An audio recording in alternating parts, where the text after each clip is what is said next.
चलो, आरएनए ना दो तरह का आरएनए होता है, अभी मैंने बताया। एक है जीनोमिक आरएनए, एक non genomic RNA.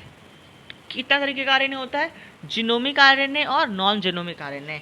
Non genomic RNA अभी कुछ देर पहले जैसे तुमको बताया, जैसे R RNA, M RNA, T RNA, ये क्या है? नॉन जीनोमिक है। नॉन जीनोमिक मतलब क्या होता है?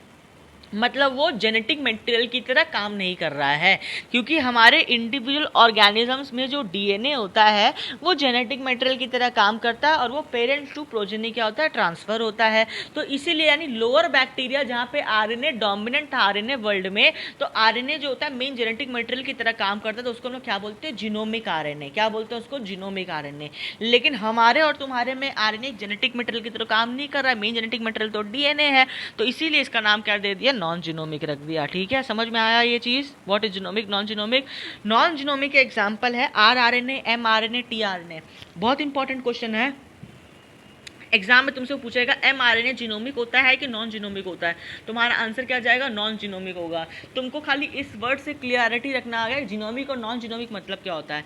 जीनोमिक नॉन जीनोमिक का मतलब सिर्फ इतना सा है, जो जेनेटिक मेन जेनेटिक मटेरियल की तरह काम करेगा तो उसको जीनोमिक बोल देंगे, जो नहीं करेगा उसको नॉन जीनोमिक बोल देंगे। बहुत ही मतलब बेसिक डेफिनेशन है। ठीक है, तो जीनोमिक आरएनए का एग्जाम्पल बताओ। देखो, टोबैको मोसाइक वायरस, बैक्टीरियोफाज पढ़ा होगा हमने, या रियो वायरस पढ़ा होगा, इन सब में जीनोमिक आरएनए होता है।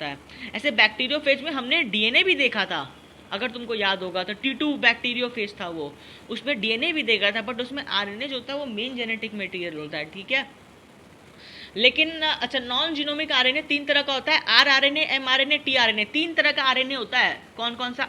तुमने सेल में चैप्टर में पढ़ा था राइबोसोम्स, तुमने आरएनए नहीं पढ़ा था, राइबो न्यूक्लिक एसिड्स। वैसे आरएनए का अगर मैं तुमको स्ट्रक्चर बनाऊं तो कुछ इस तरह का होगा कि ये शुगर है, लेकिन ये राइबोस शुगर होता है, और नाइट्रोजनस बेस लगा हुआ होता है, और क्या होता है नाइट्रोजन बेस के साथ यहाँ पे, और नाइट्रोजन के साथ होता है फॉस्फोरिक एसिड, और जो न्यूक्लियोटाइड बना के रखता है, यही तो होता है फॉस्फोरिक एसिड, यही होता है इसका स्ट्रक्चर। इसका मोनोमर का स्ट्रक्चर तो यही होगा राइबो आरएनए का। तो ये आरएनए तीन तरह का होता है। कौन कौन सा? आर आरएनए, एम आरएनए और टी आरएनए।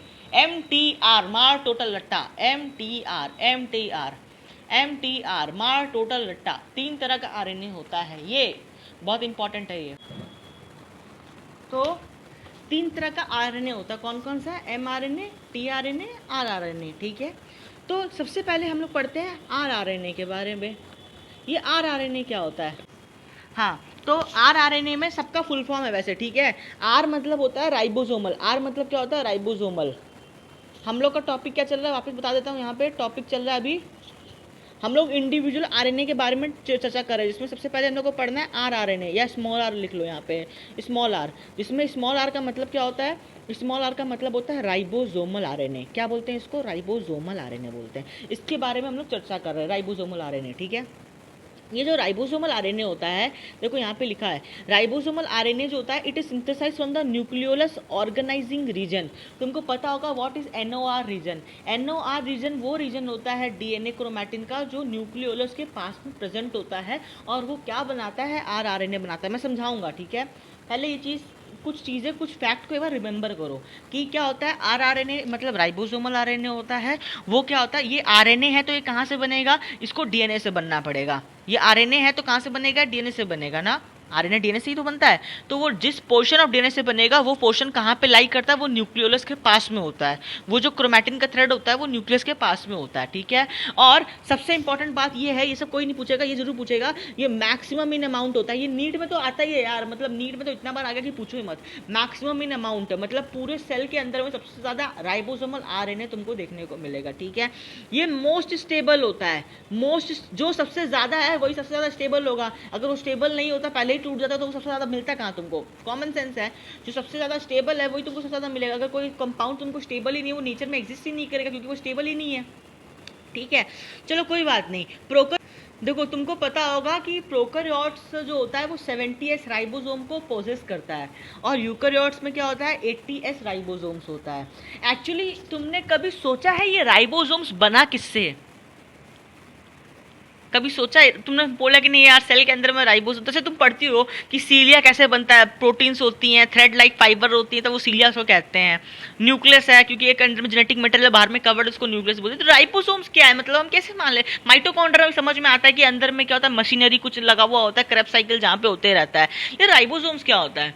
ये राइबोसोम्स कुछ नहीं है। मैं तुमको अगर बहुत अच्छे शब्दों में अगर मैं तुमको मुझे अगर तुमको पढ़ाना हो, देखो ये है तुम्हारा सेल, इस सेल के अंदर में न्यूक्लियस, इस न्यूक्लियस में होता है न्यूक्लियोलस। क्या बोलते हैं इसको? न्यूक्लियोलस। देखो इसको डार्क कर देता हूं, इसको क्या बोलते हैं? न्यूक्लियोलस। और यहाँ पे अंदर में क्या प्रेजेंट होता है? क्रोमैटिन का थ्रेड प्रेजेंट होता है, ठीक है। न्यूक्लियोलस के पास में जो क्रोमैटिन का थ्रेड होता है, ये वाला, इसको अब क्या होगा? अब ये जो क्रोमोसोम, ये जो क्रोमैटिन है वो कंडेंस करेगा और इसमें कन्वर्ट हो जाएगा, क्रोमोसोम में कन्वर्ट हो जाएगा। होगा कि नहीं होगा? तो जो न्यूक्लियोलस के पास में, यही वाला जो न्यूक्लियोलस है, इसी न्यूक्लियोलस के पास में, इसी न्यूक्लियोलस के पास में अगर मैं क्रोमोसोम को रख दूं, तो इस वाले क्रोमोसोम को हम बोलते हैं सैट क्रोमोसोम या सैटेलाइट क्रोमोसोम।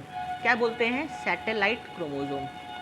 समझ में आया? व्हाट इज सैट क्रोम, या इसको बोलते हैं SAT, सैट, सैट क्रोमोसोम बोलते हैं। क्रोमोसोम मतलब क्या हुआ? क्रोमोसोम का वो पार्ट जो न्यूक्लियोलस के पास में है, क्रोमैटिन का वो पार्ट जो न्यूक्लियोलस के पास में है, तो क्या बोलेंगे उसको? सैट क्रोमोसोम बोलेंगे, सैटेलाइट क्रोमोसोम बोलेंगे, ठीक है। तो होता क्या है मुझे बताओ? ये क्रोमोसोम है चाहे क्रोमैटिन हो, किससे बन के बना हुआ? ये DNA का थ्रेड ही तो है अल्टीमेटली, ये DNA का थ्रेड ही तो है और तो कुछ नहीं है। तो ये DNA से क्या बनेगा? ये DNA से बनेगा तुम्हारा राइबोस, मतलब RNA बनेगा, चाहे mRNA, चाहे rRNA, चाहे tRNA। तो ये जो ब्लैक पोर्शन तुमको दिख रहा है, इस स्पेसिफिक रीजन से DNA, जितना भी इस स्पेसिफिक रीजन में प्रेजेंट होता है, वो DNA क्या बनाता है? rRNA बनाता है। क्या बनाता है? rRNA। क्लियर है? ये rRNA कहाँ से बनता है? मतलब वो क्रोमैटिन के पोर्शन से बनता है जो न्यूक्लियोलस के पास में, और क्या बनता है? rRNA बनता है। क्या क्लियर है ये चीज? तो मुझे बताओ, ये जो सैट क्रोमोसोम था, इस पूरे रीजन में वही वाला कहानी है। दो रीजन प्रेजेंट होगा, एक होगा कोडिंग रीजन और एक होगा नॉन कोडिंग रीजन, दो तरह का। और इस कोडिंग नॉन कोडिंग से पहले ऊपर में मैं एक रेड कलर का रीजन बना देता हूँ, जिसको मैं प्रोमोटर रीजन बोल देता हूँ, जो क्या करेगा? rRNA का फॉर्मेशन करेगा। कोडिंग और नॉन कोडिंग रीजन होता है। तो इससे क्या मिलेगा मुझे? एक RNA मिलेगा। उस RNA में मेरे पास क्या रहेगा? कोडिंग वाला सीक्वेंस रहेगा, और क्या रहेगा? नॉन कोडिंग वाला सीक्वेंस रहेगा। यही तो होगा ना, और क्या होगा भाई? यही तो होगा। और वापस इसको कर दो, वापस इसमें स्प्लाइसिंग हो जाएगा, तो अल्टीमेटली मुझे क्या मिल जाएगा? rRNA मिल जाएगा। क्लियर है ये चीज़? rRNA कैसे मिलता है? इस DNA के सेगमेंट से मुझे मिलता है, ठीक है। अच्छा, एक और चीज़, ये जो rRNA मुझे मिला ना, ये rRNA आपस में फोल्ड हो जाता है। जैसे ये RNA का तुमको, rRNA का जो तुमको थ्रेड देखा, देखो इतना बड़ा थ्रेड था, ये थ्रेड क्या करेगा? आपस में क्रम्बल्ड कर जाएगा, आपस में फोल्ड कर जाएगा। समझ में आया? ये फोल्ड कर गया। मान लो कि इधर कितना बना, यहाँ पे तुम्हारे पास rRNA जो है, मान लो 4 कॉपी बनता है RNA का, 4 कॉपी इतना लंबा लंबा बना, तो क्या बनेगा? 4 प्रोटीन तुमको मिलेगा कि नहीं मिलेगा? 4 प्रोटीन, क्योंकि 4 थ्रेड है तो 4 प्रोटीन मिलेगा। ये भी एक थ्रेड है, ये भी एक थ्रेड है, इससे ये मिल गया, इससे ये मिल गया, इससे ये मिल गया, ठीक है। 4 थ्रेड है, 4 RNA तुमको मिल गया। तो होता क्या? यही जो RNA, इसको बोलते हैं सब यूनिट्स। ये जो राइबोसोमल जो RNA मिला, इसको बोलते हैं सब यूनिट्स, ठीक है। ये क्या करते हैं? आपस में आके जुड़ जाते हैं और क्या बना देते हैं? राइबोसोम्स बना देते हैं। मतलब यहाँ पे एक सब यूनिट है, गुच्छा है, और एक और गुच्छा ऐसा है, तो इसको बोल देंगे हम लोग 70S राइबोसोम। क्या बोल देंगे? 70S ribosome. तो राइबोसोम कुछ नहीं है। अगर तुम राइबोसोम्स को इमेजिन करोगी, तो तुम अगर कभी गांव खेत में गई होगी, तो वहां पे जो भूसा का घर बना हुआ होता है, जो फाइबर का घर बना हुआ होता है, वो जो फाइबर से वो क्या है? वो rRNA है। बहुत सारे फाइबर्स को इकट्ठा कर, जैसे तुम्हारे घर में झाड़ू है ना, बहुत हर एक झाड़ू का तिनका को क्या? राइबोसोमल RNA है। बहुत सारा सब यूनिट को जोड़ दोगे तुमको झाड़ू मिल जाएगा। तो वैसे ही है, जो तुम राइबोसोम का यूनिट को NCERT में इमेजिन करते हो, NCERT कुछ इस तरीके का यूनिट बना रखा है। उसका कहने का मतलब ये है कि भैया देखो, यहाँ पे बहुत सारा फाइबर है, ये फाइबर एक्यूमुलेट हो गया एक सॉलिड स्ट्रक्चर लाइक, तो उसको क्या बोल देते हैं? स्मॉल सब यूनिट ऑफ राइबोसोम। समझ में आया? तो 70s राइबोसोम होता है ना प्रोकैरियोट में, और यूकैरियोट में क्या होता है 80s राइबोसोम होता है। वो राइबोसोम बना किससे, वो राइबोसोम बना है राइबोसोमल आरएनए, उसलिए नाम है इसका राइबोसोमल आरएनए। क्या बोलते हैं इसको, राइबोसोमल आरएनए, जो क्या बनाता है, आरएनए बनाता है। तो अगर मैं तुमको समझाऊं तो देखो, ये जो 70s राइबोसोम है, ये 70s राइबोसोम में 2 सब यूनिट होता है राइबोसोम का। जैसे ये देखो, ये राइबोसोम बनाया मैंने, ठीक है, एक ये बनाया एक ये बनाया। तो ऊपर वाले को, जो ऊपर होता है वो हमेशा स्मॉल होता है, और नीचे जो होता है वो हमेशा लार्ज सब यूनिट करते हैं। ये हम लोग का वो है, क्या बोलते हैं इसको, बाई डिफॉल्ट हमारा ये अजम्पशन है कि ऊपर वाला स्मॉल सब यूनिट रखेंगे हमेशा, और नीचे वाला लार्ज सब यूनिट रखेंगे। तो ये जो 70s सब यूनिट होता है 2 पार्ट में डिवाइड कर दो, ऊपर में 30s सब यूनिट कर दो और नीचे में 50s कर दो। 30 और 50 को जोड़ेंगे तो 80 होना चाहिए मैथ के हिसाब से, लेकिन बायो में ऐसा नहीं होता। बायो में क्या मिलता है, 70s राइबोसोम मिलता है। ये देखो, ये साइज है, ये क्या है, साइज है, ठीक है। 30s राइबोसोम के साइज को जब 50s राइबोसोम के साथ जोड़ोगे तो तुमको 70s मिलेगा। क्यों, क्योंकि तुम खुद सोचो कि अगर तुम्हारे पास ये हाथ है, ये मेरे पास हाथ है, इस हाथ में क्या डिप्रेशन है, इस हाथ में क्या डिप्रेशन है, ठीक है, बहुत ज़्यादा गड्ढा है, ये 50 का है, ये 30 का है, ठीक है।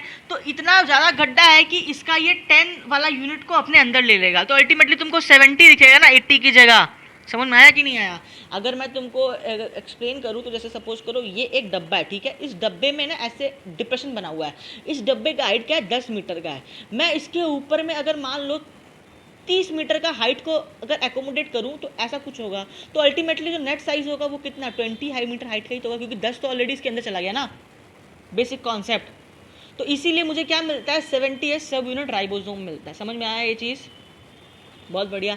ये राइबोसोम्स 2 सब यूनिट है, 70s में 2 सब यूनिट है, एक तुम्हारा हो गया 30s और एक हो गया नीचे वाला को क्या बोलते हैं 50s सब यूनिट, ठीक है। ये जो 30s सब यूनिट राइबोसोम होता है, देखो यहाँ पे मैं बना रहा हूँ, ये ऊपर वाला हो गया, ये नीचे वाला हो गया। ये जो ऊपर वाला 30s है और नीचे वाला क्या है 50s सब यूनिट है। ये मिला, ये बन के, ये नीचे वाला किससे मिलके बना हुआ है 23s से बना हुआ है, और किससे मिला हुआ है 5s से मिलके बना हुआ है। मतलब इसका भी पार्टीशन है। 23s और 5s क्या बनाता है 50s को बनाता है, और 16s क्या बनाता है 30s राइबोसोम को बनाता है। क्लियर हुआ ये चीज़। मतलब क्या है, जो 23s का जो आरएनए है और जो 5s का आरएनए है, दोनों को जोड़ देंगे तो 50s का सब यूनिट ऑफ राइबोसोम मिल जाएगा, लास्ट सब यूनिट ऑफ राइबोसोम मिल जाएगा। सिमिलरली अगर मैं 16s आरएनए ले लूँ, उससे मैं क्या बनाऊंगा 30s स्मॉल सब यूनिट ऑफ राइबोसोम बनाऊंगा।